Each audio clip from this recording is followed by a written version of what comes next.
Hi മക്കളെ, ഭൂമിയുടെ സ്വപ്നം എന്ന 8ാം ക്ലാസ്സിലെ കേരള പാഠാവലിയിലെ പാഠഭാഗത്തിൻ്റെ രത്ന ചുരുക്കവും അതിൻ്റെ ചോദ്യോത്തരങ്ങളും എളുപ്പത്തിൽ സെറ്റാക്കുന്ന ഒരു വീഡിയോയിലേക്ക് എല്ലാ കുട്ടികളെയും ഞാൻ എന്ത് ചെയ്യുന്നു, സ്വാഗതം ചെയ്യുന്നു.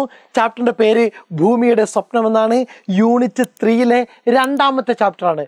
പാഠഭാഗം ആ കഥ നിങ്ങൾ എന്ത് ചെയ്തു, ഓർത്തെടുത്ത് വെച്ചിട്ടുണ്ട്. മലയാള സാഹിത്യത്തിൽ സ്നേഹവും സൗമ്യതയും നിറഞ്ഞ സാന്നിധ്യമാണ് ജോർജ് ഓണക്കൂറിൻ്റെ കഥകളും നോവലുകളും. ഏത് ഉന്നതങ്ങളിൽ എത്തിച്ചേർന്നാലും മനസ്സിൽ സൂക്ഷിക്കേണ്ടതായ പരസ്പര സ്നേഹത്തിൻ്റെയും കാരുണ്യത്തിൻ്റെയും ഓർമ്മയാണ് ജോർജ് ഓണക്കൂർ ഈ കഥയിലൂടെ മുന്നോട്ട് വെക്കുന്നത്. പ്രണയ താഴ്വരയിലെ ദേവദാരു എന്ന നോവലിൽ നിന്നെടുത്ത ഭൂമിയുടെ സ്വപ്നം എന്ന ഈ ഭാഗത്ത് മകൻ്റെ ഉയർച്ചയ്ക്ക് വേണ്ടി പ്രാർത്ഥിക്കുന്ന സ്വാർത്ഥത തീരെയില്ലാത്ത ഒരു മാതാവിനെ നോവലിസ്റ്റ് വരച്ചു കാട്ടുന്നു. ഇപ്പം ആ കഥ പിക്ചറിൽ വന്നല്ലോ. Okay, ready. ഇനി നോക്കുക.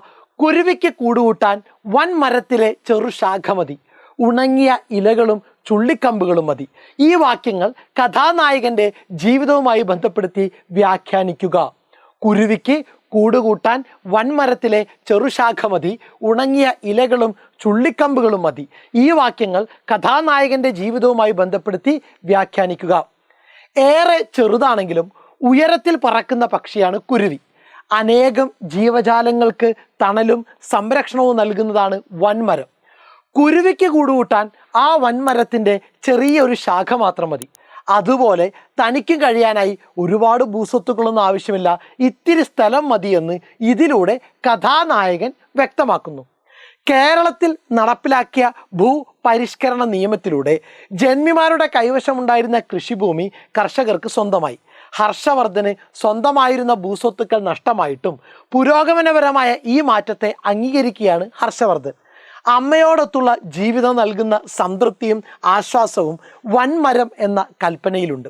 ചെറുശാഖ വൻമരത്തിൻ്റെ ഭാഗമാണ്, അത് വളർച്ചയ്ക്ക് നിദാനമാണ്.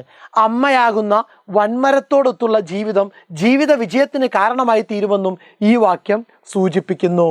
സെറ്റാണോ? ഒന്നുകൂടി കേട്ടാൽ മതി. ഓക്കെ, അമ്മയെ ഭൂമിയോട് ഉപമിച്ചതിൻ്റെ ഔചിത്യം വ്യക്തമാക്കുക. അമ്മയെ ഭൂമിയോട് ഉപമിച്ചതിൻ്റെ ഔചിത്യം വ്യക്തമാക്കുക. സർവചരാചരങ്ങളെയും ഒരുപോലെ ഉൾക്കൊള്ളുന്ന ഭൂമി മാതൃത്വത്തിൻ്റെ മഹാശക്തിയാണ്. വിധവയായിട്ടും മാതൃത്വത്തിൻ്റെ ശക്തി കാണിക്കുന്നു. ഭൂമി സ്വയം കരുത്താർജിക്കുന്നത് പോലെ അമ്മ ജീവിതത്തിലെ പ്രതിസന്ധികളെ അതിജീവിക്കുന്നു.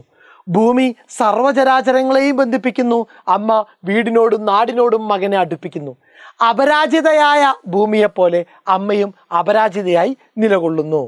സെറ്റാണല്ലോ? ഓക്കെ, പാഠഭാഗത്ത് തെളിയുന്ന കേരളീയ ഗ്രാമചിത്രം സ്വന്തം വാക്യങ്ങളിൽ ആവിഷ്കരിക്കുക. പാഠഭാഗത്ത് തെളിയുന്ന കേരളീയ ഗ്രാമചിത്രം സ്വന്തം വാക്യങ്ങളിൽ ആവിഷ്കരിക്കുക. 70കൾക്ക് ശേഷമുള്ള ഒരു കേരളീയ ഗ്രാമ പശ്ചാത്തലമാണ് ഇവിടെ വിവരിക്കുന്നത്. ഭൂനിയമം വന്നതിന് ശേഷം കൃഷിഭൂമി കൈവിട്ടുപോയി ദരിദ്രരായ ഇടത്തരം ജന്മിത്വം. ഇടിഞ്ഞു തുടങ്ങിയ ഇല്ലം മരങ്ങൾക്കിടയിലൂടെ നാടോടിപ്പാട്ട് പോലെ കാറ്റ് വീശി കൊച്ചു നീർത്തടത്തിലെ വെള്ളം ഒരുമിച്ചണഞ്ഞ് പുഴയായി. ഗ്രാമഹൃദയത്തിൽ ചന്ദനത്തിരി സുഗന്ധം പടർത്തി. അവയുടെ രൂപം, ഓട്ടുവള, പള്ളികൾ, പശ്ചാത്തലം, കന്നിക്കൊയ്ത്ത് കഴിഞ്ഞപ്പോൾ ഉഴുതുമറിച്ച മണ്ണ്, തുലാമഴ കഴിഞ്ഞ് വിത്തുകൾ മുളപൊട്ടുന്നത്, പച്ചപ്പാടത്ത് മഞ്ഞിൻ്റെ വെൺപാട, കുമ്പച്ചൂടിൽ പവിഴഭംഗി പൂണ്ട് നെൽക്കതിരുകൾ എന്നിങ്ങനെ മനോഹരമായ ദൃശ്യങ്ങൾ കേരളത്തിൻ്റെ ഒരു ദൃശ്യം വായനക്കാരുടെ മനസ്സിൽ ഉണ്ടാക്കുന്നുണ്ട്. ഓക്കെ മക്കളെ, ഇത്രയേ ഉള്ളൂ. ഒന്നെന്ത് ചെയ്തേക്കാം, സെറ്റാക്കി ഓർത്ത് വെച്ചേക്കാം.